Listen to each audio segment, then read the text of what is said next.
نکاح کرو سادگی کے ساتھ, بیان باجا, بڑے بڑے شادی حال, ہزاروں کا خرچہ, ہزاروں لاکھوں روپے کا فضول خرچی, یہ نہیں ہے. سادگی کے ساتھ نکاح کرو. نکاح آج کرو, ولیمہ دوسرے دن کرو, یا جس دن نکاح کرتے ہو اسی دن ولیمہ کرو, جیسے جویریہ رضی اللہ عنہا سے نبی نے کیا. ظہر سے پہلے نکاح, ظہر کے بعد ولیمہ. سنت پر عمل کرنے میں بہانے نہیں کرنا. داڑھی رکھو جی, نہیں مولوی صاحب شادی سے پہلے رکھنے ہوتا نہیں, کہیں رکھنے ہوتا نہیں. نہیں مولوی صاحب کون بھی دیکھیں گے بڈھا ہے, اسے کیسا پسند کرنا کہتی, اسی لیے شادی کے بعد رکھ دو. ارے تمہاری بیوی سے تو رکاوٹ آ رہی, شادی میں رکاوٹ آ رہی داڑھی تمہاری. اللہ تعالیٰ مردوں کو شیر بنایا, شیر, اور شیر ببر کی علامت ہے یہ داڑھی. شیر کی شیونگ کر دو, شیر میں شیرنی میں فرق نہیں رہتا. شیر کا رباب چہرہ ہے یہ, نبی کا چہرہ ہے یہ, صحابہ کا چہرہ ہے یہ. ارے تمہاری بیوی انکار کر رہی ہے, رشتہ نہیں لگتا.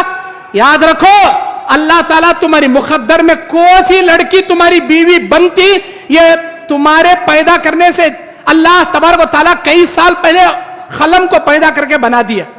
دنیا کو پیدا کرنے سے کئی سال پہلے تقدیر بنا دیا. تمہیں داڑھی رکھے تو بھی تم نہ وہی لڑکی ملتی, تمہیں داڑھی منڈائے تو بھی وہی لڑکی ملتی.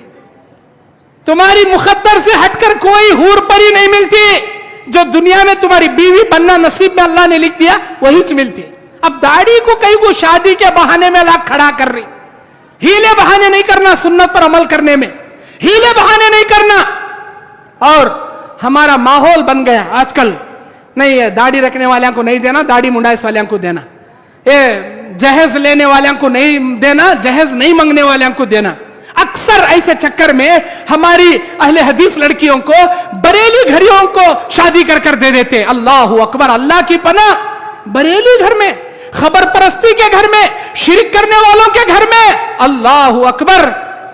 تم کیا کر رہے ہو معلوم؟ تمہاری بیٹی کو جہنم کے گڑھے میں لگ جا کر ڈھکل رہے ہو اپنے ہاتھوں سے.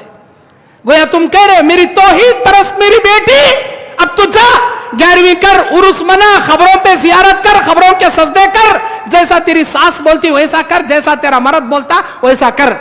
شرک کرنے کے دلدل میں ڈھکل رہی ہیں آپ, شرک کرنے کے دلدل میں ڈھکل رہی. ارے توحید پرست لڑکی کو توحید پرست گھرانے میں دو. رشتہ نہیں آ رہا, تہجد میں اٹھ کے دعا کرو, اللہ مسبب الاسباب ہے, غیر سے ضرور رشتے پہ بھیجے گا. لیکن کسی غیر مشرکوں کو اپنی توحید پرست گھرانے کی لڑکیوں کو ہرگز بیاہ کر کے مت دو. اور جو لڑکیاں طلاق ہو چکی ہیں ان سے شادی کرنے میں عیب سمجھتی, طلاق شدہ, بیوہ, متعلقہ, مرد چھوڑیس والا, مرد مریس والا, ایسی عورتوں کو شادی کرنے میں عیب سمجھتی. ہمارے نبی کی سیرت دیکھو, ہمارے نبی کی زندگی دیکھو. باقرہ صرف عائشہ رضی اللہ عنہا تھی, باقی کے سارے بیوہ یا متعلقہ تھی نبی کی بیویاں. نبی نے 11 شادیاں کی, ایک باقرہ تھی, ایک کنواری تھی, باقی سب سیبہ تھی. آپ کسی طلاق شدہ کو, بیوہ کو شادی کرنے میں کیوں جی کتراتے ہو؟